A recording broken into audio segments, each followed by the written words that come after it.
Alright, Portuguese food. Again, another video. Must admit, it's some of the best food on the planet. Let's see what Walter's World has to say. Traditional Portuguese food every tourist should eat. Hey there, fellow travelers. Mark here with Walter's World, and we're in Lisbon, Portugal. And today we have for you are what you should eat when you're here in Portugal.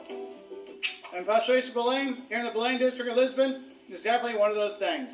Let's talk about some of the basics of eating in Portugal.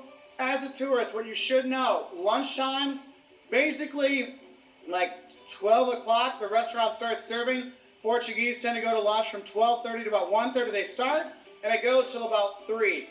Then a lot of the restaurants will actually close their doors. Well, no, they won't close their doors. They'll close the kitchen part from 3 till about 7, and then they open up again at 7. So for warm meals, hot meals, and stuff like that. Now, I mean, a lot of restaurants in Australia do that as well. They'll have a lunch service and then a dinner service.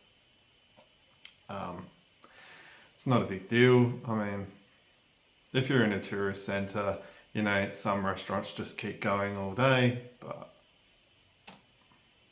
Now, I'm going to start by talking about what you have in that little, like, siesta kind of time there, that middle time from 3 to 7. And what usually you have here in Portugal are salgados. They're little savory treats. Maybe you have a croquette. There's a croquette that has meat in it. Or you might have a samosa. It's like an Indian triangle with chicken. You know, we got samosas in Australia. Delicious. As for the croquettes, I've already mentioned about those. Inside, a little bit of spice. Or you have, the Portuguese make really good, it sounds silly, but tostamistas. Toasted ham and cheese sandwiches. They're fantastic. Yeah, I don't know what it is. I think it might be the type of cheese they use, but they are delicious. They're very cheap for like €2 at most cafes. You can go get one of these as a snack. Yeah, you can't go wrong. It's good. It's a good option for a light lunch too. Like if you're, you've had a big breakfast, you just want something to snack on to keep you tied over till dinner. This is a very good option. And Portugal has a lot of these little... I should say it's basically ham and cheese toasted sandwich. snacky things. If you want to go have some beer, you know, which you will when you're here, it's cheap and it's good. You're going to have tremosos or lupin beans. You bite the end off, shoot it in your mouth, eat it, and drink it with your beer. It's fantastic, okay? So there's a lot of little snacky things you can do during the day, and they have a lot of sweet ones like this. You know, pastéis de Belém. It's a custard pastry, which they make here in the Belém district. You'll see in other parts of Portugal called Pastel de Nata. It's just a cream pastry, all right? And there's lots and lots of little sweet pastries like... Okay, so yeah, the Pastel de Natas, everyone knows about those. Basically a nice custard tart. Australia has them.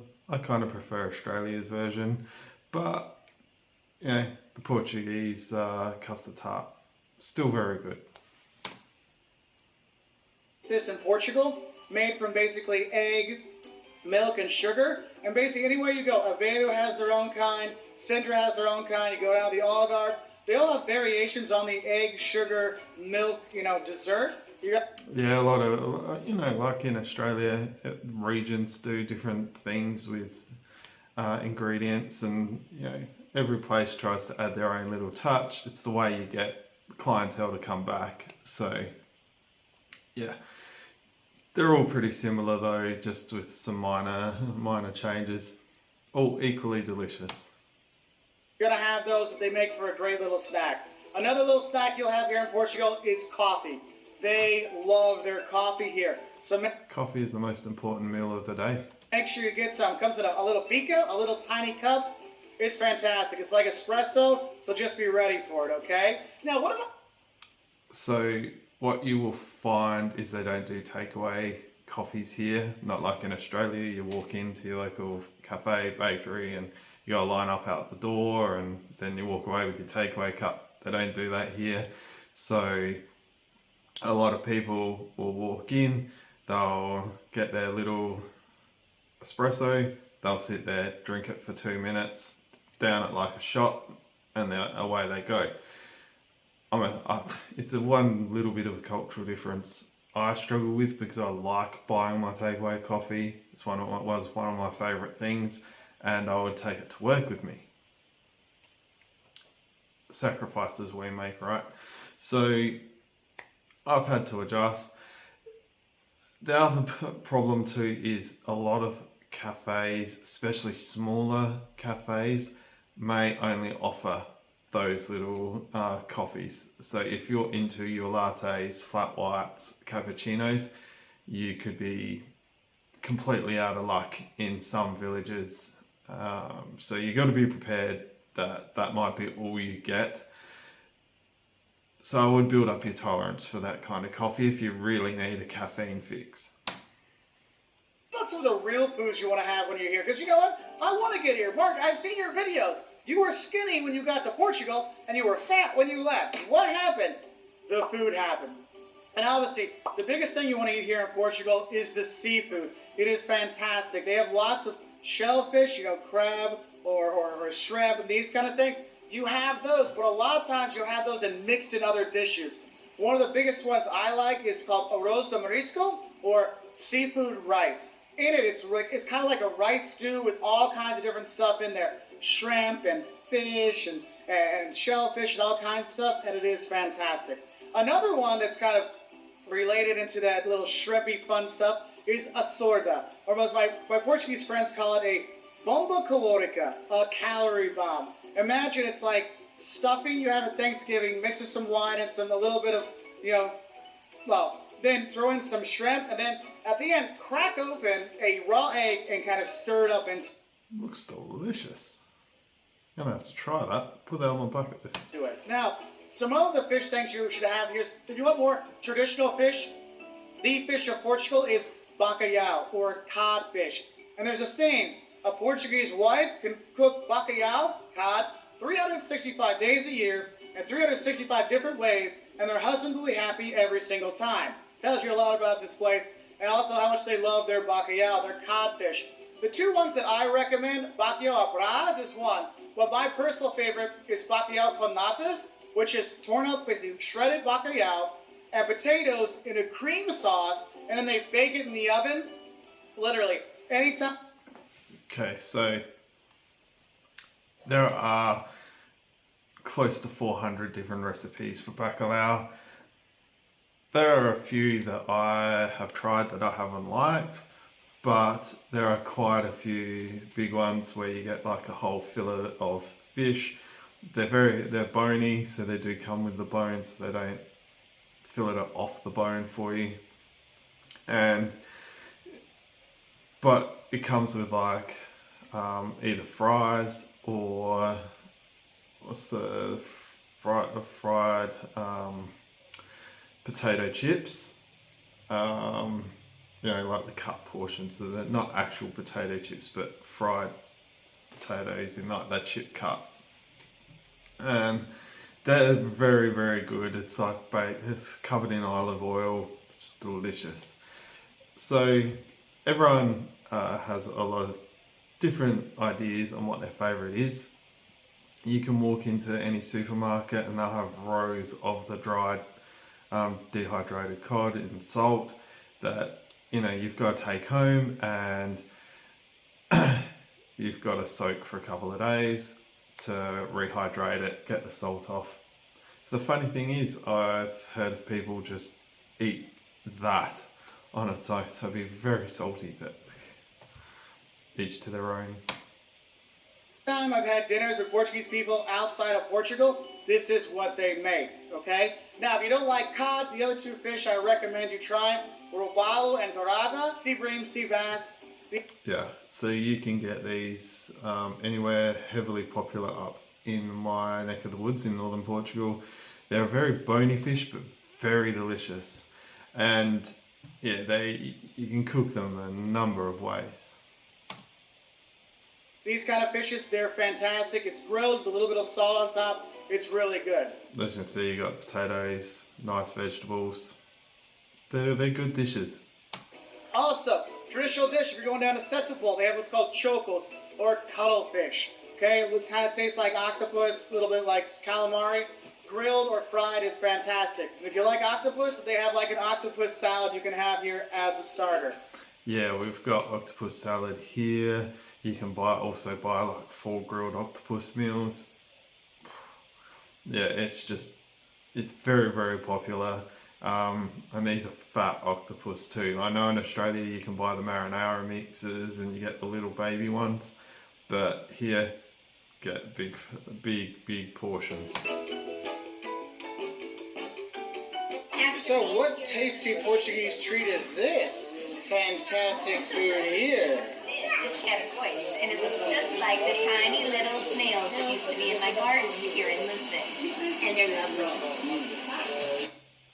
Yeah, snails, I guess the French influence.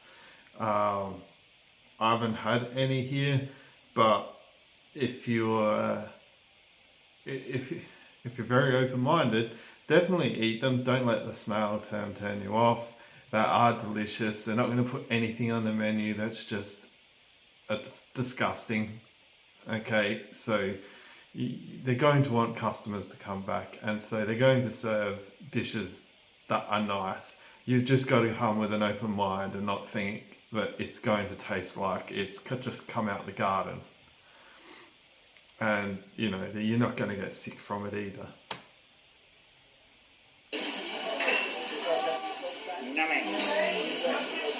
So if you're here in the summer, definitely want to have some catacoish. The proper way to eat catacoish, there's 2 options. You can either bite and suck it out, or you can be more ladylike and pull it out with a toothpick. And so you'll get like a little pile of toothpicks, and you just pull it right out. Ready for the toothpick? Put that on my bucket list. So there's your lesson in catacoish. And it's really good. Yeah. So step 3 with catacoish is a mini.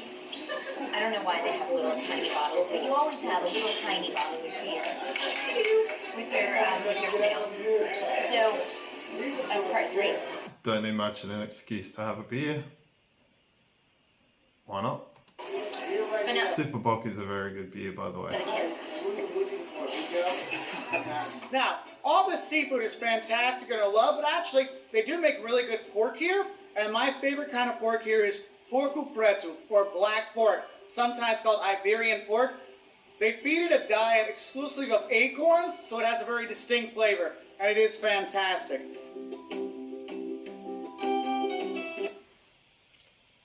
Yeah, I've had the suckling pig and many pork dishes.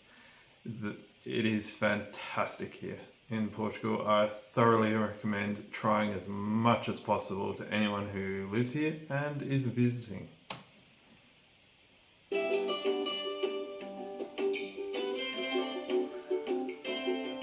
Now, So that suckling pig, you order it. It's often used eaten at special occasions. It gets cut up, and there's a special spicy sauce that goes with it, spicy herby sauce. It can be very salty, but yeah, it is well worth eating. side dishes you'll have here in Portugal, just know, fries and rice. Fries and rice with some more fries. Yeah, it's very carb heavy. I've mentioned this numerous times. Don't come to Portugal on a diet. You will be missing out if you do. Believe me, you're going to have a lot of fries and rice when you're here in Portugal. Just get used to it.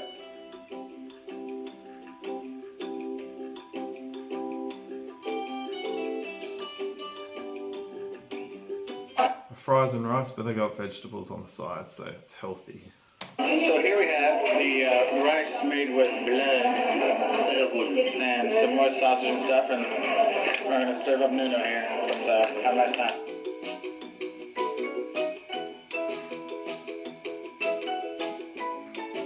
So blood rice is common. It's a very traditional type food. don't stress when you go to a restaurant. It's not going to be just chucked on your plate. You've got to specifically order it. I've never even actually come across it as a menu item, but I haven't been looking for it either. And it's never just been served up to me without my knowledge in terms of part of a meal I've ordered. So if it's not your thing, I can understand. But I mean, if you're British, I mean, they got very similar type things, blood pudding. If you want like a salad, it may say, oh, there's a salad that comes with it. Maybe it's probably a couple of leaves of lettuce, a couple of sliced tomato, and a little ring of onions. So if you want vegetables, in Portugal, the Portuguese get their vegetables from their soup. And the biggest soup you should have is Caldo Verde. It's like kale soup. Well, that's not entirely true. You can get a lot of vegetables in terms of the sides. There was several meals that showed you with Bacalhau that had sides of vegetables. There was carrot, you know, baked potatoes, all that sort of thing. So I wouldn't be too worried you're not going to get any vegetables. And the salads, it's a very meat, seafood dominated culture, as I've mentioned before. They grind up potatoes and stuff like that. They put kale in it. That's their end all be all. It's so popular here, they actually sell it at McDonald's, okay? That's how important Caldo Verde is to Portugal. Yeah, it's just your basic soup. Tastes good though when done correctly. Okay? And then I'm here in the summertime and it's Santos. It's time for the festivals. And this is sardine season. And in Portugal, the sardines aren't those little things like that. They're big sardines. They're like real fish that you get to gut yourself at the table. Caleb loves eating the eyeballs of them.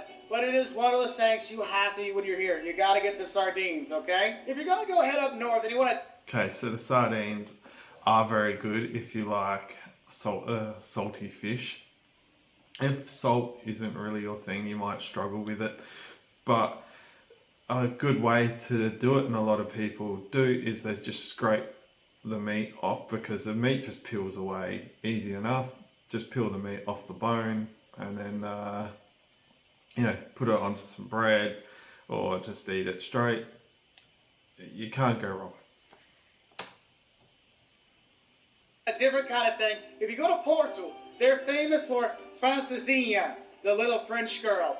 This is a special dish. It's got bread, sausage, ham, bread, cheese, and then there's this amazing sauce they pour over top of it. It looks like some kind of crazy sandwich you made in college, and then...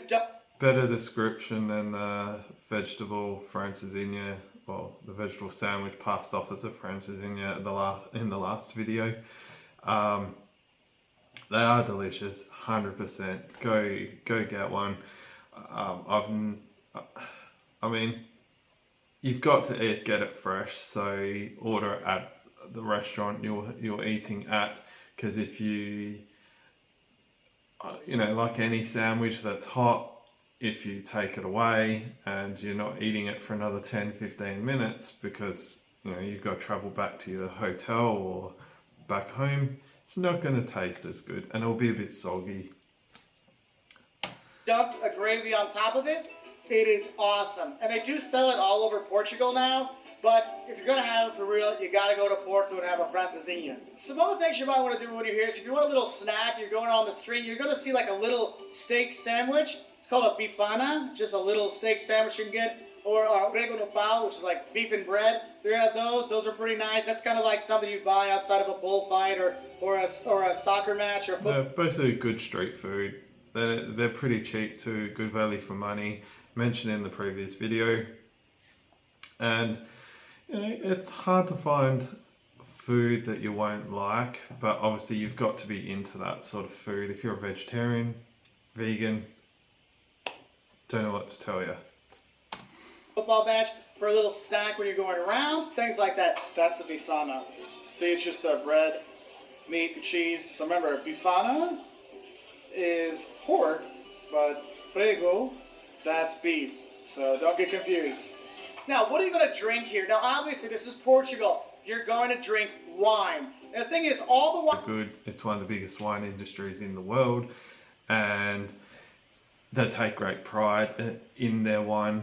Yeah, it's one of their biggest exports. You can see why when you eat it and when you drink it. When you go to a supermarket, I challenge you, just pick up a cheap bottle of wine, take it back, drink it. You won't be disappointed. It's just one of the fantastic things about living here. Good wine all year round. Wine here is affordable and all the wine is really good. That's why Portuguese wine always ranked very highly in the world rankings.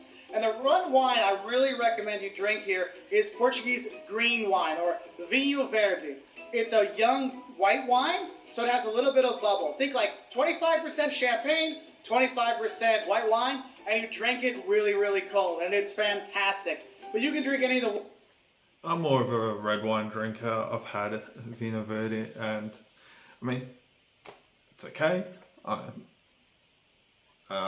But like any wine, you all have your favourites for different reasons. Obviously in summer, you're looking for refreshing drinks. I haven't really drunk it in like the way he said, ice cold and in a summer festival type atmosphere. So maybe I've got to try it. I'll probably really enjoy it. whites and the reds, it's going to be very good. Now, a lot of people will say, well, I'm in Portugal, I should drink port wine. Well, the Portuguese don't drink a lot of port wine every day. It's more of an after dinner kind of thing. So you can get it, but don't expect to see people walking around going, ooh, I want to have some more port wine. I haven't seen it. I haven't seen anyone order it. I've never ordered it. So yeah, for after meals to having their coffee, they put a little bit of brandy in it, but never seen anyone order port as a dessert wine. They will walk around and say, I want some more pastéis de Belém though. These are so good. Right, I have my cinnamon sugar on it. Those of you who don't like wine, you want beers. Beer here, you got two national brands, Superbock and Sagres. I prefer Superbock personally, but they're both good. They have different kind of flavors of beer, but you have your traditional Superbock and Sagres. They'll be on top. They're very similar. If you like one, you'll probably find you like the other. It's just, they're both like a lager type beer, so the differences are pretty subtle. Yeah. I wouldn't take too much into people preferring one over the other. If you're out, whatever is available, whichever one, just get it because you won't be disappointed. Anywhere, and they usually come, in a small version of it, so like a 0.2 liters kind of thing, like not quite a full beer can full, in a glass, and they're fantastic. In the summertime, you'll see a lot of people drinking bottles of beer, like really tiny ones. They're called minis because it gets really warm here, and you don't want your beer to get hot, so you get a mini, so you can knock it down, go get a new cold. They must drink a lot slower than us Australians. I hope that helps you get a little taste of Portugal, or you wet your whistle when you're here. If you want to learn more about visiting Portugal, Alright, as I find them, I'll keep reviewing food videos, let you know what I've had, what I haven't had, what I recommend. There's a few things happy to put on my bucket list because there's such a good variety of food, whichever region in Portugal you live. But just keep in mind, if you're vegan, vegetarian, I don't know what to tell you, just you might not enjoy yourself as much as you would like to. Alright, have a great day everyone. Like the video, subscribe to the channel. I'll speak to you next time.